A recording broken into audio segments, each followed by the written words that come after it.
xin được gửi lời chúc sức khỏe, lời chào trân trọng nhất đến quý đoàn mình. Em xin tự giới thiệu, em là Nguyễn Thị Hòa, là thuyết minh viên tại điểm di tích quốc gia Cột Cờ Lục Bú.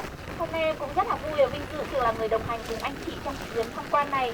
Thưa anh chị, nơi và đoàn chúng ta đang đứng đây chính là chân Cột Cờ Lục Bú trên đỉnh núi Rồng thuộc thôn Thèn Pả, xã Lục Bú, huyện Đồng Văn, tỉnh Hà Giang. Cách trung tâm thị trấn Đồng Văn là 24 km và cách trung tâm thành phố Hà Giang là 154 km. Và nơi đoàn chúng ta đang đứng đây có độ cao là 1.468,73 m so với mực nước biển. Có tọa độ là 23 độ 21 phút vĩ độ Bắc, 105 độ 18 phút kinh độ Đông. Và nơi đoàn chúng ta đang đứng đây thì không phải là nơi cao nhất của đất nước Việt Nam mình, nhưng đây lại là nơi địa đầu của Tổ quốc, nơi mà bất kỳ một người con đất Việt nào cũng mơ ước một lần được đặt chân đến. Và xã Lục Bú của chúng ta thì có 5 dân tộc anh em cùng sinh sống, trong đó chủ yếu là người dân tộc Mông và người dân tộc Lô Lô. Và Lục Bú thì cũng có rất là nhiều tên gọi. Người dân tộc Mông thì gọi Lục Bú là Lũng Ngô vì theo tiếng Mông Bú có nghĩa là ngô. Còn người dân tộc Lô Lô thì gọi Lục Bú là Long Cư, phiên âm tiếng Hán Việt tức là nơi rồng ở. Tương truyền rằng khi xưa rồng tiên xuống trần gian du ngoạn đã đậu tại ngọn núi trước làng, chính là ngọn núi nơi mà đoàn anh chị đang ngồi đây. Rồng tiên ngắm cảnh nơi đây, thấy cảnh nơi đây vô cùng đẹp và hùng vĩ, rất là tự hào về tầm vóc non sông. Nhưng rồng tiên thấy cuộc sống của người dân nơi đây vô cùng cực khổ, thiếu nước, sinh hoạt trầm trọng. Trước khi về trời, rồng tiên đã động lòng trắc ẩn và đã để lại 2 con mắt của rồng tiên tại nơi đây. Và 2 mắt rồng đã hóa thành 2 hồ nước ngọt ở 2 bên chân núi. Một hồ nước ở phía bên tay phải đoàn chúng ta, một lát nữa đoàn chúng ta di chuyển ra từ vị trí cột bóng điện kia. Đoàn chúng ta hướng mắt về phía dưới chân núi, đoàn chúng ta sẽ quan sát thấy có một hồ nước ngọt. Đó chính là hồ nước của làng Thèn Pả, hay người ta còn gọi là hồ nước của làng người dân tộc Mông. Và một hồ nước ở ngay phía bên tay trái đoàn chúng ta đây ạ, đứng ở vị trí đó, anh chị hướng mắt xuống phía dưới chân núi, anh chị sẽ quan sát thấy có một hồ nước ngọt. Đây chính là hồ nước của làng người dân tộc Lô Lô, chính là ngôi làng có khoảng 100 nóc nhà hướng tây của em chị kia. Và nhờ có 2 hồ nước ngọt này mà cuộc sống của người dân nơi đây đã bớt đi phần vất vả. Xưa kia người dân sử dụng nước ở 2 hồ này để ăn uống và sinh hoạt. Nhưng ngày nay nhờ có sự quan tâm của Đảng và Nhà nước đã xây dựng cho các hộ gia đình những cái bể chứa nước mưa tại nhà.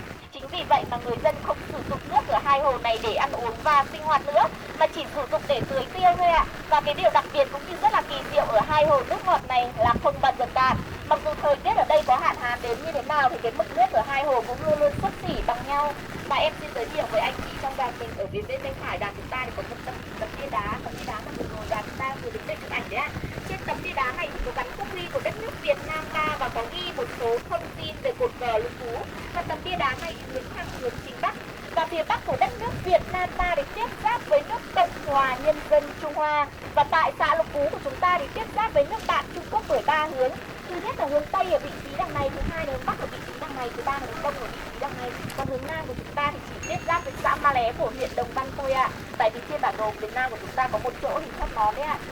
Và xã Lục Bú của chúng ta ở vị trí hình chóp nón đó, chính vì vậy thì tiếp giáp với nước Trung Quốc bởi 3 hướng. Và tại xã Lục Bú của chúng ta thì có 16 km đường biên giới, trong đó có 8 km đường biên giới là đường sông và 8 km đường biên giới là đường bộ. Và em mời anh chị hướng mắt sang phía tây của em chỉ đây. Chính tại cái vị trí này, qua cái khe núi hướng tây của em chỉ xuống biên giới hẻm núi, chính là nơi mà dòng sông Nhiêu Quế chảy từ đất nước Trung Quốc đổ vào đất nước Việt Nam ta và chảy sang bên phía của huyện Mèo Vạc. Thì bên này sông là của nước Việt Nam mình, bên kia sông là của nước bạn Trung Quốc. Bên kia sông chính là cái dãy núi xanh xanh mà có ngôi nhà trắng trắng khoảng 3 đến 4 tầng đấy ạ. Đó chính là ngôi nhà và dãy núi của nước bạn Trung Quốc. Tại đây chúng ta và nước bạn thì ngăn cách nhau bởi dòng sông Nhiêu Quế. Anh chị có quan sát rõ cái dãy núi đó không ạ? Vâng, đúng rồi đấy ạ. Dạ vâng, đó chính là biên giới sông của chúng ta. Vâng, và em xin giới thiệu mời các anh các chị hướng mắt của dưới chân núi đây, anh chị sẽ quan sát thì có một con đường dài nhựa. Nó kéo dài khoảng 2 km, nó vắt ngang ra cái sườn núi đằng kia kéo dài đến chỗ đất sạt đằng kia, anh chị quan sát rõ không ạ? Dạ vâng, đây chính là con đường của nước Việt Nam mình. Chúng ta làm con đường này thứ nhất là để cho các chiến sĩ đồn biên phòng Lục Bú đi tuần tra. Cái thứ hai cũng là con đường dẫn vào bản Xéo Lủng. Bản Xéo Lủng là bản của người dân tộc Mông và cũng là bản cực bắc nhất của đất nước Việt Nam ta. Và rất là tiếc ở vị trí này anh chị không quan sát thấy bản Xéo Lủng, tại vì khuất cái dãy núi phía trước mặt em chỉ đây rồi. Bản Xéo Lủng là bản ở cái đoạn cua con đường khuất đằng kia đấy ạ.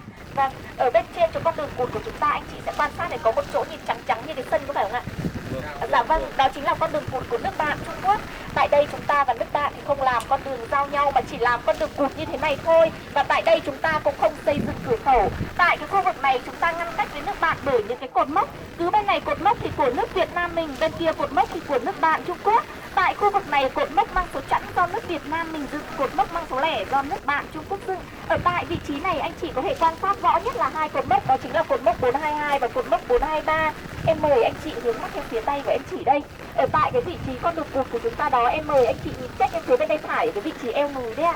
Anh chị sẽ quan sát thấy có một cột màu trắng trắng nhỏ nhỏ, có phải không ạ? Dạ vâng, đó chính là cột mốc 422 do nước Việt Nam ta dựng.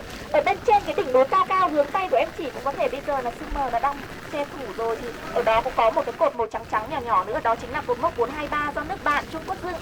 Bên này cột mốc thì của nước Việt Nam mình, bên kia cột mốc thì của nước bạn Trung Quốc. Cho đến cột mốc 424, 425, 426, 427 và cột mốc 428. Thì cột mốc 428 nằm bên dòng sông Nho Quế và cột mốc 428 cũng là cột mốc gần với điểm cực bắc nhất của chúng ta. Những cái cột mốc đó thì ở vị trí này anh chị sẽ không quan sát thấy tại vì khuất cái dãy núi phía trước mặt em chỉ đây rồi. Khi mà em giới thiệu như vậy chắc hẳn anh chị cũng sẽ thắc mắc một điều rằng tại sao chúng ta không xây dựng cột cờ tại cái vị trí con đường cụt đằng kia hay tại vị trí cột mốc 428 để gần với điểm cực bắc nhất của chúng ta mà lại xây dựng tại đây, có phải không ạ? Dạ vâng, thưa anh chị, nhà nước ta xây dựng cột cờ tại đây đều là có lý do cả, vì chúng ta dựa vào lịch sử và chúng ta dựa vào phong thủy. Vì tiền thân cột cờ Lũng Cú của chúng ta ngày nay đây thì đã có từ thời Lý rồi. Khi xưa Thái úy Lý Đức Kiệt hội quân về trấn ải vùng đất Biên Thùy này thì đã cho cắm một lá cờ trên đỉnh núi Rồng để khẳng định chủ quyền lãnh thổ của đất nước ta. Chính vì vậy mà vùng đất này trải qua bao nhiêu năm tháng lịch sử chúng ta vẫn giữ được. Đến thời Tây Sơn, khi mà vua Quang Trung đánh tan quân xâm lược đã nhận thấy tầm quan trọng của vùng đất biên ải hiểm trở này và đã cho xây dựng một đồn gác ở nơi đây. Dưới đồn gác đó thì cho đặt một trống đồng, cứ mỗi một canh được đánh lên 3 hồi đĩnh đạc vang xa mấy dặm để khẳng định chủ quyền lãnh thổ. Và đến năm 1978, các chiến sĩ đồn biên phòng Lũng Cú cùng 24 chiến sĩ dân quân tự vệ đã xây một cây sao mộc từ vị trí nhà chờ nơi anh chị ngồi uống nước đấy ạ lên trên đỉnh núi để làm cột cờ. Cây sao mộc khi đó có chiều cao 12 m và có bắn gốc là 20 cm và được treo lá cờ là 1,2 m². Và đến năm 2000, được sự đồng ý của tỉnh ủy, ủy ban nhân dân tỉnh Hà Giang đã cho phép huyện Đồng Văn được xây dựng một công trình mang tầm cỡ quốc gia và cột cờ bằng bê tông cốt thép được xây dựng thay cho cột cờ bằng gỗ trước bấy giờ. Và cột cờ chúng ta khi đó thì có 6 mặt cũng rất là to và bề thế. Và để phù hợp với cái dáng to và bề thế như vậy thì lá cờ 54 m² được ra đời từ đó. Và đến năm 2010, khi mà Thủ tướng Chính phủ Nguyễn Tấn Dũng lên thăm cột cờ Lũng Cú đã đồng ý cho phép tỉnh Hà Giang được xây dựng một cột cờ mới, to đẹp hơn, bề thế hơn để thu hút khách du lịch cũng như khẳng định tính chính trị ngoại giao của đất nước Việt Nam mình.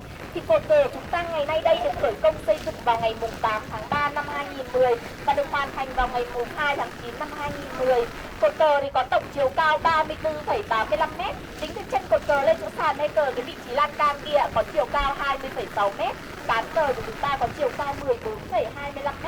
Lá cờ dài 9 m, rộng 6 m, tổng 54 m², tượng trưng cho 54 dân tộc của anh em đang sinh sống trên đất nước Việt Nam mình.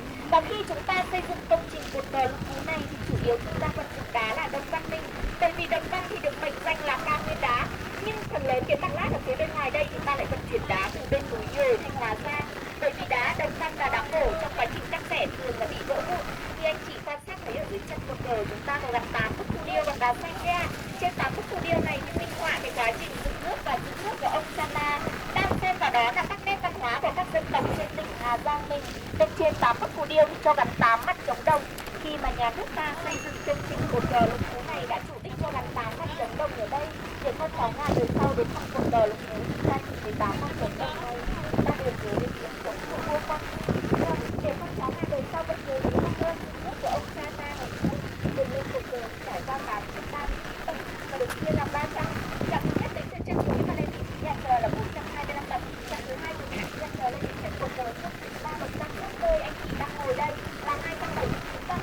Chặng thứ ba còn lại 135 tầng nằm bên trong lòng cột cờ. Vừa rồi thì em chỉ giới thiệu với anh chị đôi nét về vị trí địa lý cũng như lịch sử hình thành cột cờ Lũng Cú. Chúng ta dựa vào lịch sử để chúng ta xây dựng cột cờ tại đây. Thứ hai chúng ta dựa vào phong thủy. Như anh chị di chuyển từ ngoài Đồng Văn vào, mình đã vượt qua bao nhiêu núi cao đèo dốc rồi. Đến với trung tâm xã Lũng Cú, anh chị bắt gặp cánh đồng thèn tả rất là rộng lớn dưới chân núi, có phải không ạ? Giữa cánh đồng nhô lên ngọn núi Rồng nơi mà đoàn anh chị đang đứng đây sừng sững hiên ngang như che chở phong ba bão táp cho dân làng. Hai bên núi Rồng là hai hồ nước ngọt không bao giờ cạn. Ở một nơi tiền tiêu của đất nước mà có một vị thế đẹp như vậy thì người ta gọi là đắc địa, rất là phù hợp để xây dựng những công trình lớn. Chính vì vậy mà nhà nước ta đã dựa vào lịch sử